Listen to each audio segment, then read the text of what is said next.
I'm smoking dope right there. Hola, soy Marco Antonio Barrera. Hey, this is Stacy Stalo Real, the IBF Featherweight World Champion. Two-time world champion Randall Bailey. Estás viendo You're watching Boxing. boxeo. Boxing During Dinner. Yeah, now getting hit by boxing during dinner. Bang. And welcome to Boxing During Dinner, episode 16. See, now we got more hands. Right. I wish I had more hands. We're gonna need more when we get up to, how many we got? 30 here. Yeah, man. Right. We got a lot of hands After tonight. that, every But 10 episodes.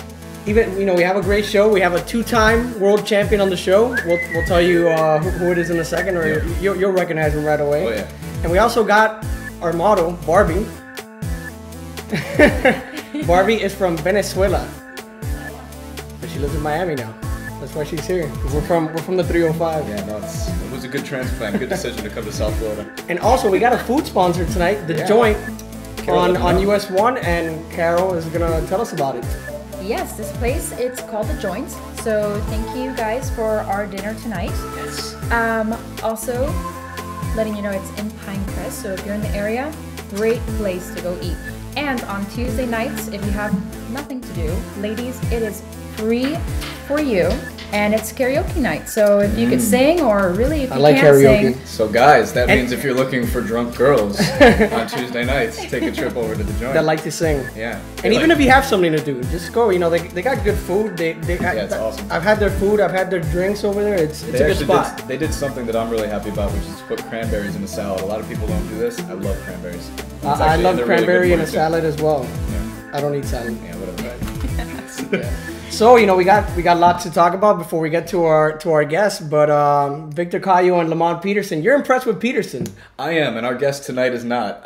But again, a lot of it depends on the opposition. But I thought Peterson sat down on his punches a little bit more than he usually does. He's I guess you could say a slick boxer, but he usually will avoid trading. Maybe outside of the Victor Ortiz fight, you could say he started to step up in the way he was willing to trade. But 12th round knockout against Cayo, who has typically been sturdy for the most part. I saw Cayo got tagged by Julio Diaz when they fought, and he almost got dropped. Yeah, well, and Julio that's why Diaz is I like said sturdy for the 57 most years part. old. So, and another fight. Everybody loves Canelo Alvarez. I mean, for the most part. I mean, I'm still doubtful, but a lot of people love him. Mexico's developing the next Canelo Alvarez already. He was on Telemundo, Dante Hardon. The guy hits hard, but he fought some guy that had just literally gotten out of drug rehab. Wow, that's a hell of a storyline. And in the interview that Telemundo did leading up to the fight, the guy couldn't even get a sentence across. So, I mean, he was a sacrificial lamb, but Hardon hits hard. Not as hard as our guest tonight, but he hits hard. So that's going to be the next Canelo Alvarez. A guy that's going to build up slowly. They're going to throw him a whole bunch of ham and eggers, and eventually he's going to get a title shot. Ham and eggers, is that an official term? Ham and eggers. Okay. I've heard that before. Boxing During Dinner's coin that we're going to trademark. Colonel Bob Sheridan, I think, said it. We're trademarking that. But you know one. what? But something that really pissed me off this week. Tell us. Let's hear about it. And we're gonna This talk is your about stage. more things that'll piss us off, because something obviously pissed me off regarding our guest tonight, that he's getting screwed basically. But something that also got me pissed off: Tim Bradley gets stripped. So Eric Morales could fight Jorge Barrios, who the last person he hit was a pregnant woman that he ran over while he was drunk. Yeah, And he got exonerated. Unsanctioned fight. Right? that's not good. So they're gonna put Morales in against Barrios so he can get his 4th title in 4 divisions. That's stupid. I mean, Now- what kind of BS? Well, is they didn't strip him. They made him champion in recess. Come on, Whatever that means. that's bullcrap. So the WBC was. Again, Recess they're my not nearly ass. as He bad as just fought a couple months ago. they're not nearly as bad as the WBA, but come on, They're all bad. They're all bad. The guy fought Let's be 6 honest. months ago, and now that's unreal. And Manny Pacquiao fights twice. I mean, a Tim year. Bradley turned down a fight against Amir Khan, who's another champion, and you're gonna strip him for that? That's all I got. I'm sure. I'm sorry. He has lettuce in his mouth. Yeah. But yeah, man, that's some crap. But you know what? Let's get right to our guest. Our guest tonight, and Carol's gonna Not stand me. up and welcome him. Yeah. Is 2-time world champion Randall Bailey. Randall, sit down and welcome to Boxing During Dinner. Thanks for coming. Glad to be here. I know you had to drive a little bit to get here, but you get salad. No, we're gonna talk about Carol sabotage this one. You get some salad for We get the being man here. fork. Oh, there it is. Right on top. Check that out. I mean, the same thing as the champ. It's the I hope closest you I'll like ever the, get. I hope you to like the championship cranberries status. like David does. Take the chicken. But I think in boxing, there's maybe like one more person, and that's Freddie Pendleton, that I've known longer than Randall. I've known Randall before I was even covering boxing. I think I was in high school. I had a rough stash. I looked Mexican. He was a even though groupie I'm way not. back in the day. I used to be a big Randall Bailey fan, and hey, you know what? I had a good eye for it because I told him from the start that he was going to be a champion, and he was. So, Randall, from your career up to now, you're known as the knockout king. What are your 2 favorite knockouts? Put him on the spot. You didn't even tell me you were going to ask that I question. don't even think I had them yet. I've had some good ones, but it was No Gato Figueroa? Because that was a pretty good That one. was alright. Carlos Bolillo If I would Gonzalez? have did that see, that was a good one, but I knew I was gonna do it. I want one that's totally unexpected. Nice, and that may be coming soon, but That's a segue to a question we've got. A fight that would be a knockout that might be unexpected in the eyes of some. Now, talk to us a little bit about a fight that you were supposed to have twice now with Andre Berto, who was the champion at welterweight.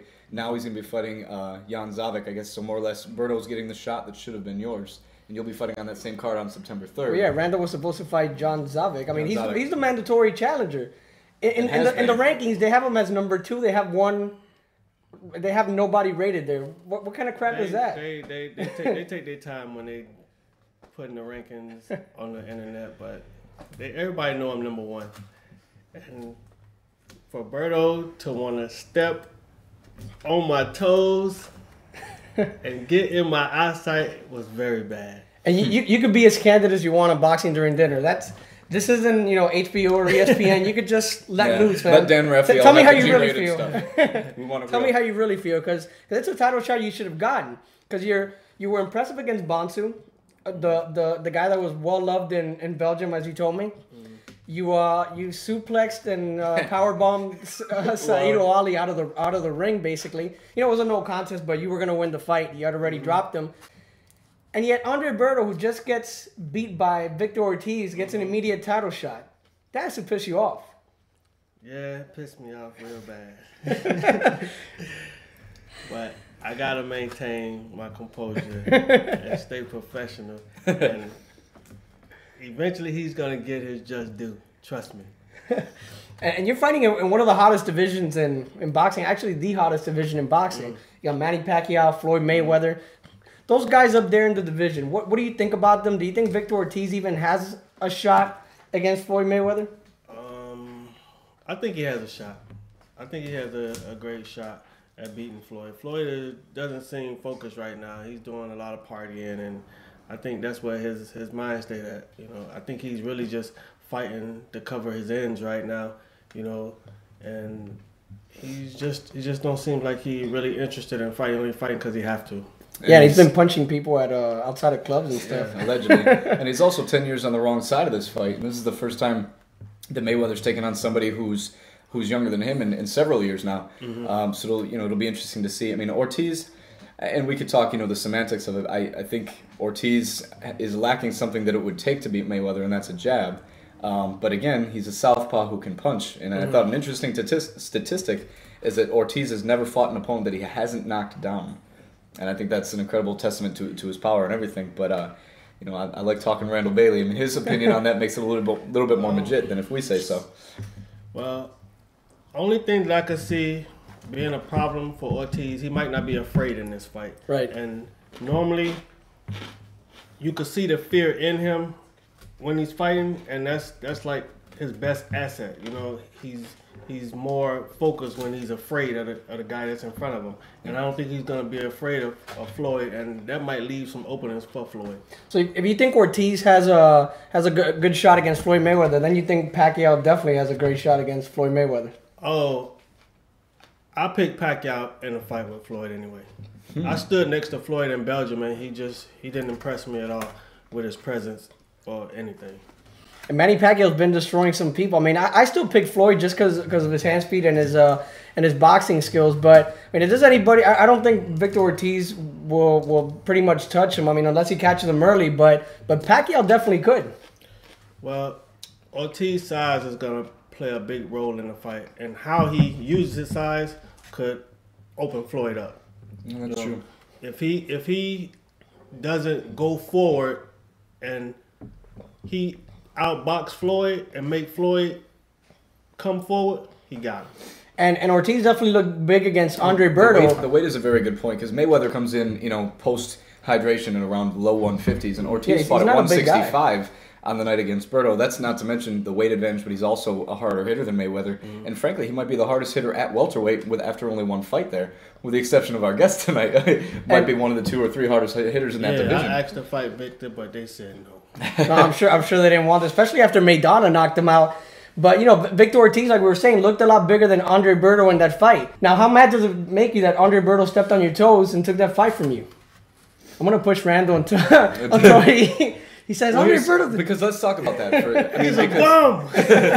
Well, let's talk about that because Zavik is not the kind of person who's going to test Berto's chin, and we know that. And Victor Ortiz was not somebody that they thought was going to either because they figured he didn't have the heart to fight with Berto.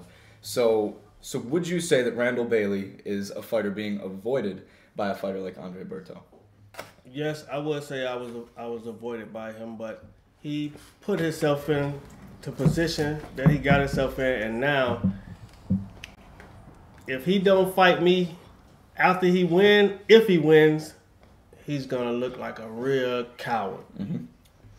Which I think he's gonna I think he's gonna relinquish the belt and let me fight somebody else and go on and try to fight. Yeah, and claim for a bigger money fight. That's more than likely what'll happen. Hopefully the IBF doesn't screw Randall then. Yeah. But something that you've done, I guess recently, that's very impressive. When you fought Arango and lost that fight, and a lot of people thought that was the end of Randall Bailey.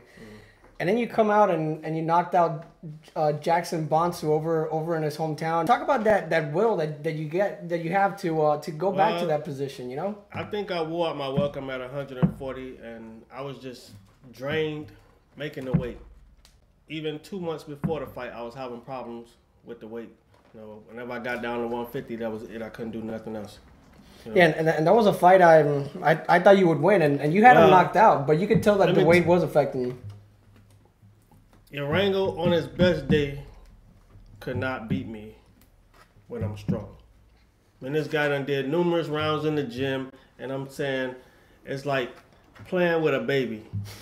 There was no way anybody ever thought that he could win that fight, but nobody knew my situation. Mm-hmm. Right. So, but to take nothing away from him because he is a friend of mine, he did a great job. So is 47 the weight for you, or do we at some point see you up to 54? I doubt I'm going up to 54, but 47 is great for me. The very political Randall Bailey. he could run for commissioner or mayor after this. Right. He keeps it. He is cool, man. He's a professional in and out. I would have been a little more nasty towards Berto and Zavik. They're bums. So I guess that's it for boxing during dinner for this week. Don't miss Randall's fight on September 3rd on Undercard. September 3rd. From Biloxi, Mississippi. And we got to give credit once again to our food sponsors tonight. Thanks so much for coming through. Let them know. The joint, and we're gonna put their address and their number there. Look them up. And of course the beautiful Barbie. I mean, this girl is gorgeous. How many hits are we gonna get because of her? Hopefully over 1,000 this time again. Hopefully over 1,000 again. Well, hold on. You're gonna say it's because of her and not Randall Bailey? I think this is bread and butter here. Peanut butter and jelly. 2-time champion, future champion, and a really hot us bottom. And Carol. I mean, why not? and Carol, who got us over 1,000 views. Yeah, she was the first ever. She's our champion. She's the pioneer. There she is. Beautiful, hanging out the side. All right, guys, check us out. You have any questions, you can email us at boxingduringdinner@gmail.com. Also, look us up on Twitter at boxduringdinner, and Facebook, we've got a group there as well under Boxing During Dinner. If you want to bash Andre Berto for Randall, since he didn't have much to say except that I don't mind. Say whatever you want to say to him. But you can write to us, and we'll have our website really soon. I know we've been telling you. 10 days. You got that This promise. guy's working on it. 10 days. You see, I'm putting it up here. 10 days, you'll have a website, boxingduringdinner.com. So catch us next week on episode 17. We're going to have an interview with Ed Paredes, who's fighting very soon at the Hard Rock. So see you then, and we'll leave you with Barbie.